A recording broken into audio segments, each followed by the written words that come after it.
ओम नमः शिवाय। नमस्कार दोस्तों, स्वागत है आप सभी का हमारे चैनल भक्ति ज्ञान में। दोस्तों, आज मैं आपको शिव महापुराण की कथा का श्रवण करा रहा हूँ। आप सभी भक्तजन इस कथा को श्रद्धा पूर्वक मन लगाकर सुने। भगवान शिव जी आप सभी की मनोकामना पूर्ण करेंगे और आप सभी के कष्टों को हर लेंगे। सूत जी बोले, हे ऋषियों, इतनी कथा सुनकर नारद जी ने ब्रह्मा जी से कहा, हे पिता, अब आप मुझे यह बतलाइए कि सती ने दूसरा अवतार किस प्रकार लिया, उनका विवाह शिव जी के साथ किस प्रकार हुआ, उन्होंने अर्धांगिनी नाम किस प्रकार पाया। इसके अतिरिक्त आप मुझे शिव पार्वती की अन्य लीलाओं को भी सुनाएं, क्योंकि शिव चरित्र सुनने से मेरी तृप्ति नहीं होती है। इसके विपरीत यह इच्छा अधिक बढ़ जाती है कि मैं भगवान शिव के चरित्र को निरंतर सुनता रहूं। नारद जी के मुख से यह वचन सुनकर ब्रह्मा जी ने अत्यंत प्रसन्न होकर कहा, हे नारद, दक्ष यज्ञ के भस्म होने के पूर्व सती ने शिव जी से यह वरदान मांगा था कि मुझे आपके चरणों की भक्ति सदैव प्राप्त हो और आपकी प्रीति भी मेरे ऊपर कभी कम न हो। इतना कहकर उन्होंने अपने शरीर को भस्म कर दिया। तदुपरांत मैना के गर्भ से दूसरा जन्म लिया। यह सुनकर नारद जी बोले, हे पिता, मैं मैना को नहीं जानता हूँ, अस्तु आप विस्तार पूर्वक यह बताने की कृपा करें कि मैना किसकी पुत्री थी और किसके साथ उसका विवाह हुआ था। ब्रह्मा जी ने कहा, हे नारद, उत्तर दिशा की ओर संपूर्ण पर्वतों का राजा हिमालय नामक एक पर्वत है। वह पर्वत प्रदेश अत्यंत रमणीक है। उसी हिमालय प्रदेश के एक देश में एक राजा राज्य करता था। उसके राज की शोभा का किसी भी प्रकार वर्णन नहीं किया जा सकता। वहाँ बिना तेल के ही दीपक जलते हैं और वहाँ के निवासी अपने घरों में देवदारू की लकड़ी जलाकर प्रकाश करते हैं। वहाँ की बर्फ पत्थर की शिला के समान कठोर होती है, जिसके ऊपर लोग चलते हैं। यदि कोई छोटा मनुष्य भी वहाँ जा पहुँचता है तो वहाँ के निवासी उच्च पद वाले व्यक्ति भी उसका आदर तथा सम्मान करते हैं। उस पर्वत पर ऐसी गाय हैं कि लोग उनकी पूंछ का मूर्छल बनाते हैं और वे वन में निर्भय होकर स्वच्छंद विचरण किया करती हैं। वहाँ की स्त्रियां भी निर्भय होकर स्वच्छंद जहाँ भी चाहें वहाँ घूमती रहती हैं। सहस्त्रों प्रकार के सुगंधित पुष्प वहाँ सर्वत्र खिले रहते हैं। हे नारद, अब मैं तुमसे उस पर्वत की श्रेष्ठता का वर्णन करता हूँ, जिस प्रकार की उसने मेरे द्वारा उच्च पद प्राप्त किया। सर्वप्रथम जब मैंने यह विचार किया कि पर्वतों का राजा किसे बनाना चाहिए, तब मैंने हिमालय पर्वत में संपूर्ण लक्षण देखकर उसे राजा बनाना निश्चित किया, क्योंकि वह पर्वतराज विष्णु के अंश से उत्पन्न हुआ है। उसका संपूर्ण शरीर देवताओं के समान सुंदर है तथा उसका स्वरूप सत्पुरुषों के समान है। वह विशाल शरीरधारी, पुष्ट, परम तेजस्वी, निष्पाप तथा बहुत बुद्धिमान है और वह अपने समान आप ही है। वह ना तो औरों को दिखाई देता है और ना कोई उसके पास पहुँच ही सकता है। पर्वतों का स्वामी होने के पश्चात वह नीति पूर्वक राज्य करता हुआ प्रजा का पालन करने लगा। उसकी प्रजा भी शुद्ध आचरण वाली तथा व्रत नियमों को धारण कर धर्म मार्ग पर सदैव दृढ़ रहती थी। जिस प्रकार सूर्य पृथ्वी से रस लेता है तथा वर्षा द्वारा पुनः उसी को दे देता है, उसी प्रकार वह राजा भी अपनी प्रजा से जो कर लेता था उस सबको उसी की भलाई में व्यय कर देता था। हे नारद, हिमाचल संपूर्ण राज्य लक्षणों को धारण किए हुए था। वह परम शास्त्रज्ञ, बुद्धिमान तथा दूरदर्शी था। वह चिकित्सा तथा उपाय से रहित होकर अपने शरीर का पालन करता था और किसी कार्य में शीघ्रता नहीं दिखाता था। वह दूसरों के आनंद के लिए धन संचित करता था और इसलिए मौन रहता था कि अधिक न बोलने से श्रेष्ठ बुद्धि की प्राप्ति होती है। शक्तिशाली होते हुए भी वह दीन बना रहता था। त्याग तथा संतोष की कीर्ति का प्रकाश बढ़ाकर उसने अहंकार से अपना संबंध तोड़ लिया था। यद्यपि वह युवा था तो भी वृद्ध पिता की भांति अपनी पुत्र रूपी प्रजा का उदारता पूर्वक पालन करता था। वह दंड देने योग्य व्यक्तियों को इसलिए दंड देता था ताकि धर्म स्थिर बना रहे। वह प्रत्येक विद्या तथा गुण का ज्ञाता था। उसके राज में चोरों ने चोरी करना छोड़ दिया और वे वेद की आज्ञानुसार चलने लगी। उसके मित्र उसके प्रति हृदय में सच्चा स्नेह रखते थे। उसके राज में किसी को कष्ट नहीं था। हे नारद, उस श्रेष्ठ राजा के विवाह के लिए सब देवताओं ने उद्योग किया।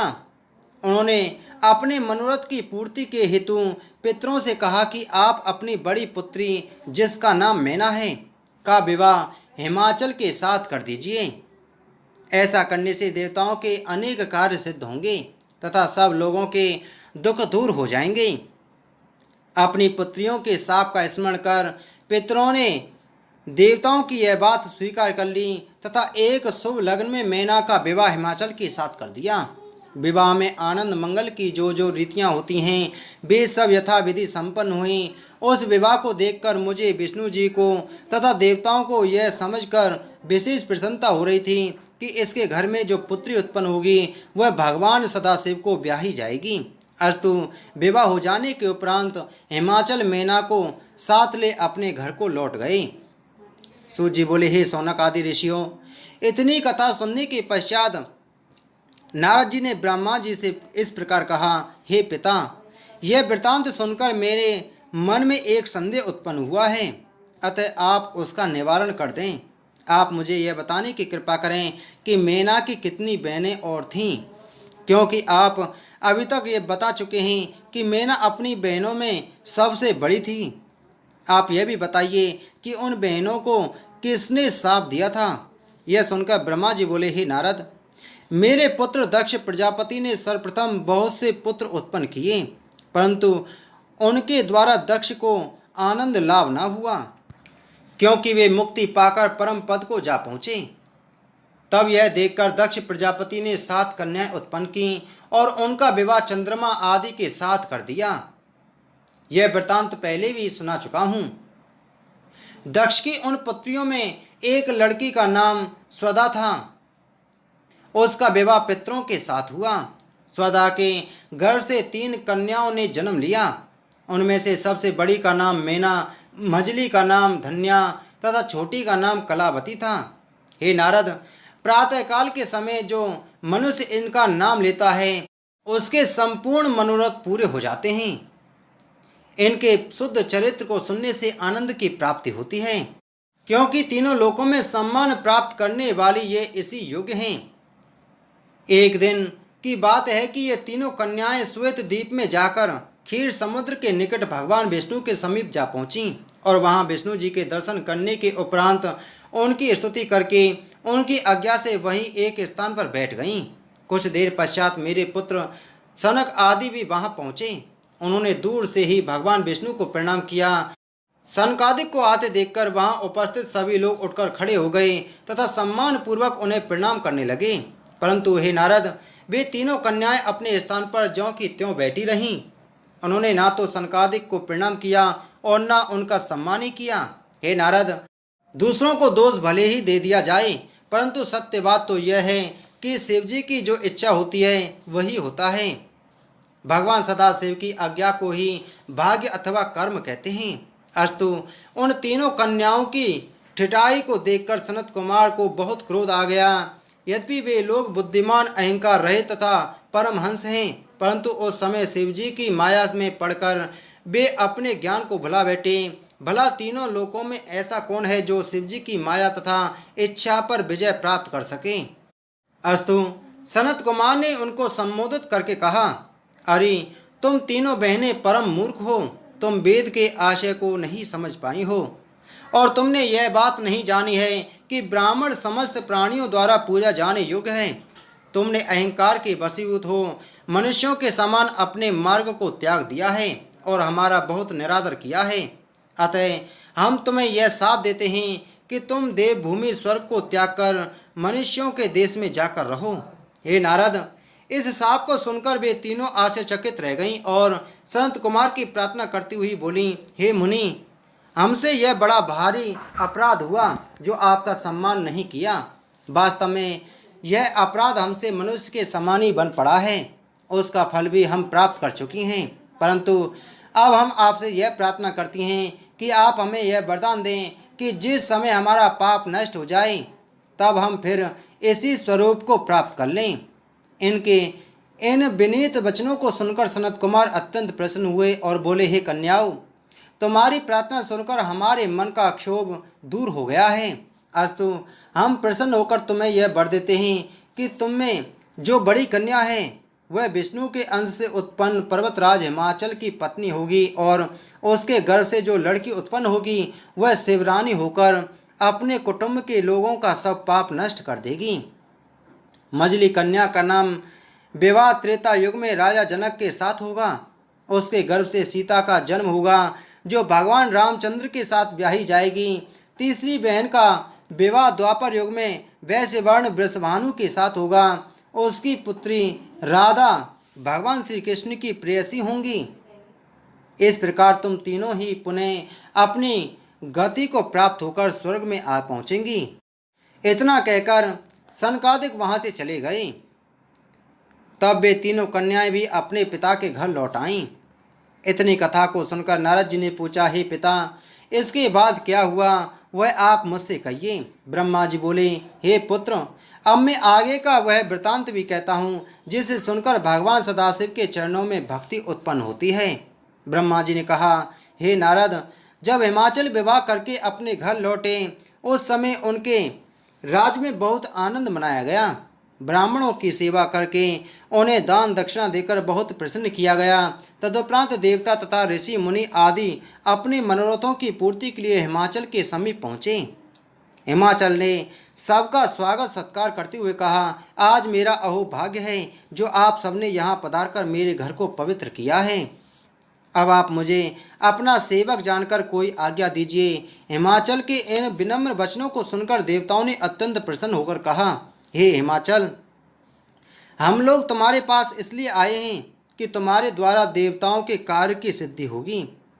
तुम यह तो जानते ही हो कि सती ने दक्ष के यज्ञ में अपना शरीर त्याग दिया था। अस्तु, अब तुम ऐसा उपाय करो जिससे वे तुम्हारी कन्या बनकर पुनः जन्म लें। ऐसा करने से तुम्हें तो आनंद प्राप्त होगा ही, तीनों लोगों का भी कल्याण होगा। हे नारद, इस प्रकार हिमाचल को युक्ति बताने के उपरांत सब देवता भगवती जगदम्बा की शरण में गए और उनकी बहुत प्रकार से स्तुति प्रशंसा करने लगे। उस समय आदिशक्ति ने अपने पूर्ण स्वरूप को प्रकट कर उन्हें दर्शन दिया। वे भगवती श्रेष्ठ रथ पर विराजमान थीं और उनके शरीर से करोड़ों सूर्यों के समान प्रकाश निकल रहा था। जब देवता उनके तेजस्वी स्वरूप के तेज को सहन करने में असमर्थ हुए तब भगवती जगदम्बा ने कृपा करके उन्हें ऐसी शक्ति प्रदान की जिससे वे स्थिर रह सकें। अस्तु, भगवती महामाया के प्रकट होने पर देवता तथा ऋषि मुनियों ने हाथ जोड़कर उनकी प्रार्थना करते हुए कहा, हे मातेश्वरी, आप सर्वश्रेष्ठ हैं। आपकी शरण में पहुँचे हुए जीव को कभी दुख प्राप्त नहीं होता। हे जगदम्बे, अब हम आपकी शरण में आए हैं। अस्तु, आप हमारे मनोरथ को पूर्ण करें, अर्थात पृथ्वी पर दूसरा जन्म लेकर शिवरानी का पद ग्रहण करें, जिससे सब देवताओं का दुख दूर हो तथा ब्रह्मा एवं विष्णु को भी प्रसन्नता प्राप्त हो। इसके अतिरिक्त सनत कुमार जो भविष्यवाणी कर चुके हैं उसको पूर्ण करना भी आपका ही कार्य है। अस्तु, आप हमारी इस प्रार्थना को अवश्य स्वीकार करने की कृपा करें। हे नारद, देवताओं द्वारा की गई इस प्रार्थना को सुनकर भगवती जगदम्बा ने अत्यंत प्रसन्न होकर मधुर वाणी में कहा, हे देवताओं, हमारी अपनी भी यही इच्छा थी। अब हम तुम्हारी प्रार्थना को स्वीकार कर अवश्य ही अवतार लेंगी। हिमाचल तथा मैना हमें प्राप्त करने के लिए तप कर रहे हैं। उनसे बड़ा भक्त अन्य कोई नहीं है, अतः उन्हीं के घर हम प्रकट होंगी। अब तुम सब लोग हमारे कथन पर विश्वास रखकर अपने अपने घरों को जाओ। हम तुम्हारे दुख को अवश्य ही दूर करेंगी। और सुनो, हम तुम पर एक गुप्त रहस्य और प्रकट कर देती हैं। वह यह है कि शिवजी ने भी हमारे द्वारा अवतार लेने के लिए अनेक उपाय किए हैं। जब से हमने दक्ष प्रजापति के यज्ञ में शरीर त्यागा है तब से वे संसार से विरक्त होकर हमारे वियोग में अत्यंत दुखी हैं। उन्होंने हमारे शरीर की भस्म को अपने शरीर में मल रखा है और हमारी हड्डियों की माला को कंठ में पहन रखा है। हमारे वियोग दुख में दुखी होकर वे अब तक अकेले ही वनों में भ्रमण करते रहे हैं और देवताओं की सभा में नहीं गए हैं। अस्तु, तुम अपने मन में किसी प्रकार का संदेह मत करो। तुम्हारे संपूर्ण दुख अवश्य ही दूर हो जाएंगे। इतना कहकर भगवती जगदम्बा अंतर्ध्यान हो गईं। तब सब देवता भी उन्हें प्रणाम करके अपने अपने घर लौट गए। हे नारद, इस चरित्र को जो कोई सुनेगा अथवा सुनाएगा उसे परम पद की प्राप्ति होगी और उसके यहाँ धन संतान आदि की निरंतर वृद्धि होती रहेगी। बोलो शिव महापुराण की जय। बोलो शिव शंकर भगवान की जय।